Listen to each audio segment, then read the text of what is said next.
Hi all, welcome to my channel.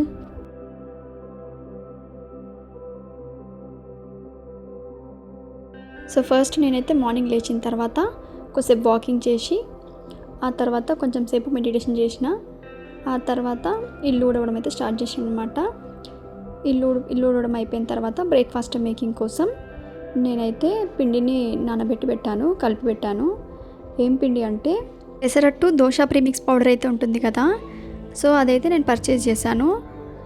ఎందుకు అంటే ఇన్స్టెంట్గా మనకు బ్రేక్ఫాస్ట్ కానీ డిన్నర్ కానీ ప్రిపేర్ చేసుకోవడానికి ఈజీగా ఉంటుందన్నమాట ఇలాంటి ఇన్స్టెంట్ పిండిలు ఉంటే.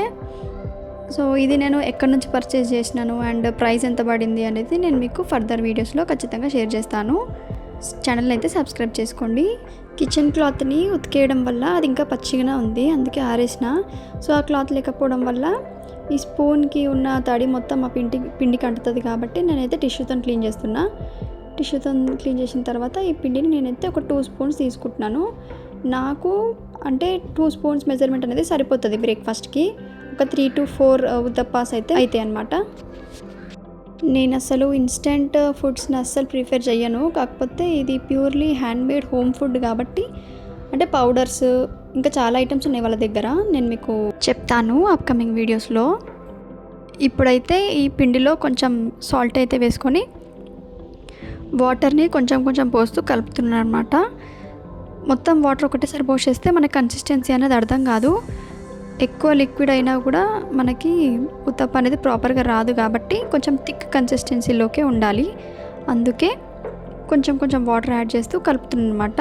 ఇంకొక రీజన్ ఏంటిది అంటే వాటర్ ఒకటేసారి పోసేస్తే దాంట్లో లంప్స్ అంటే మొత్తం ఉండలు వచ్చేస్తుంది అనమాట, ఉండలు కడుతుంది పిండి అనేది. అందుకే కొన్ని వాటర్ అనేది పోస్తూ కలుపుతూ ఉండాలి. ఇలా కలుపుకున్న తర్వాత ఈ బ్యాటర్ని మనం హాఫ్ అన్ అవర్ అయినా 1 అవర్ అయినా పక్కన పెట్టేయాలన్నమాట.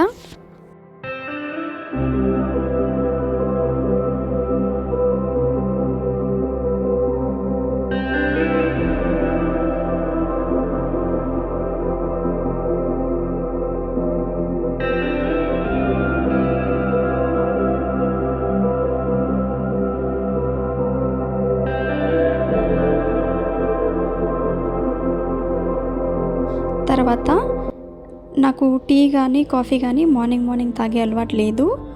ఓన్లీ రాగి జావా తాగుతాను, అంటే రాగి మాల్ట్ అనమాట. అది మేకింగ్ ఎలా అనేది చూపిస్తాను. సో ఫస్ట్ మనమైతే బౌల్లో వాటర్ అనేది పోసుకోవాలి.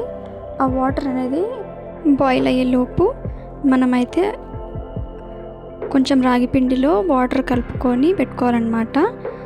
ఎందుకు అంటే రాగి పౌడర్ డైరెక్ట్గా హాట్ వాటర్లో వేయకూడదు, ఎందుకంటే ఉండలు కట్టేస్తుంది. సో అందుకని నేనైతే ఫస్ట్ ఈ రాగి పౌడర్ ఏదైతే ఉందో దాన్ని వాటర్లో మిక్స్ చేసుకున్న తర్వాత ఈ బాయిలింగ్ వాటర్లోకి మనం దాన్ని యాడ్ చేయాలన్నమాట.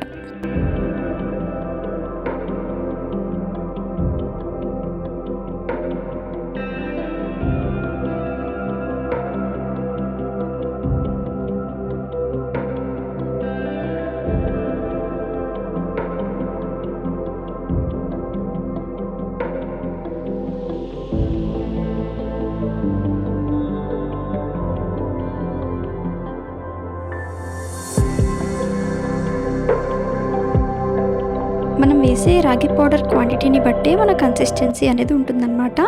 కొంచెం పౌడర్ వేస్తే లిక్విడ్ లాగా ఉంటుంది.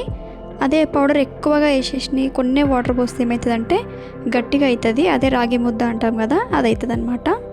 సో క్వాంటిటీ అనేది డిఫరెంట్గా ఉంటే మన కన్సిస్టెన్సీ అనేది డిఫరెంట్గా ఉంటుంది. ఈ రాగి మాల్ట్ అనేది చిన్నపిల్లల దగ్గర నుంచి ఓల్డ్ ఏజ్ వరకు ఎవరైనా తాగొచ్చు. మార్నింగ్స్ ఈ టీ కాఫీ లాంటివి బంద్ చేసి ఇవి ట్రై చేయండి. చాలా హెల్తీగా ఉంటుంది, డే మొత్తం యాక్టివ్గా కూడా ఉంటుంది. ఇంకా ఇందులో మనం బెల్లం వేస్తున్నాం కాబట్టి ఇంకా రాగి కూడా, ఇవి 2 ఐరన్ కంటెంట్ ఇంక్రీజ్ చేస్తుంది అనమాట మన బాడీలో. నీరసంగా అనేది అనిపించదు. సో నెక్స్ట్ వచ్చేసి నేను దీంట్లో ఒక పొంగు వచ్చిన తర్వాత జాగరీ బెల్లం అనేది యాడ్ చేస్తున్నాను.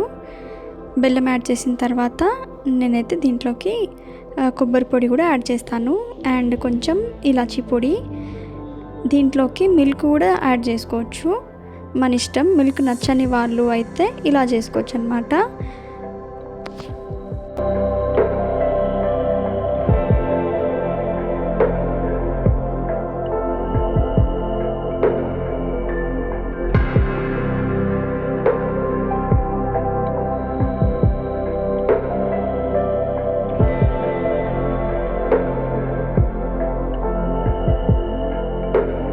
రాగి మాల్ట్ తాగేసిన తర్వాత ఇప్పుడు మీకైతే నేను తీసుకున్న ఒక ప్రోడక్ట్ గురించి చూపించబోతున్నాను. ఇది నేను అమెజాన్ నుండి తీసుకున్నాను అనమాట.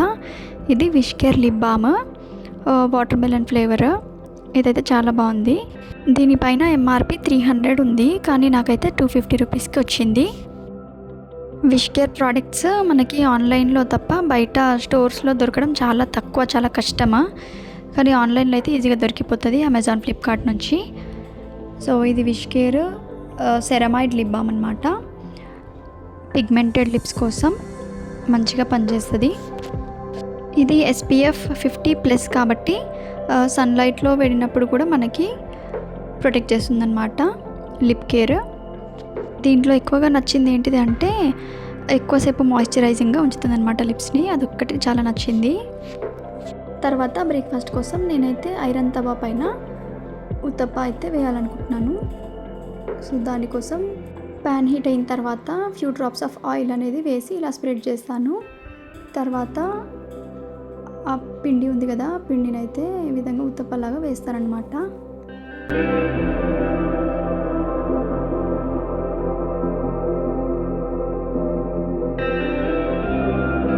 దీనిపైన అయితే మనం ఆనియన్, క్యారెట్ అండ్ కొత్తిమీర అట్లా వేసుకోవచ్చు. నేనైతే క్యారెట్ వేస్తున్నాను.